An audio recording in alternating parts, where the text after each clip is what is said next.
पाहुयात पुढची बातमी। कोकणातील शेतकऱ्यांसाठी आम्ही सर्व एक आहोत, कोकणातील सर्व आमदार एक आहोत। गृहराज्यमंत्री योगेश कदम यांनी ही प्रतिक्रिया दिली आहे। इतिहासात पहिल्यांदाच आंबा काजू बागायतदारांना इतकं अनुदान मिळालंय। वाढीव मदत लागल्यास मुख्यमंत्र्यांकडे त्याची मागणी करू, असं देखील कदम यांनी म्हटलेलं आहे। 90% उत्पादनामध्ये घट आहे असा विद्यापीठाचाच अहवाल आहे, कृषी विभागाचा अहवाल आहे आणि हा अहवाल 15-20 दिवसापूर्वीचा आहे।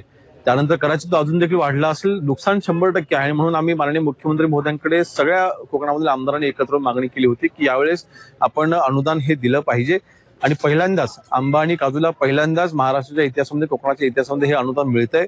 22,000 रुपये ज्यांना इन्शुरन्स नाही आहे त्यांना, आणि मला वाटतं 42,000 आकडा कदाचित पुढे मागे होत असेल, परंतु 42,000च्या दरम्यान ज्यांचे इन्शुरन्स आहे त्यांना मला वाटतं पहिल्यांदा हे अनुदान मिळतंय। नक्की ह्याच्यामध्ये जर का वाढीव मदतची आवश्यकता लागली तर आम्ही ती देखील मागणी मुख्यमंत्री महोदयांकडे करू, परंतु ह्या बाबतीमध्ये कोकणातील आम्ही सर्व आमदार, कुठल्याही पक्षाचे असू तर आम्ही सर्व आमदार हे एकत्र आहोत आणि कोकणामधील आंबा उत्पादकांसोबत आम्ही सर्व त्यांच्या पाठीशी खंबीरपणे उभे आहोत।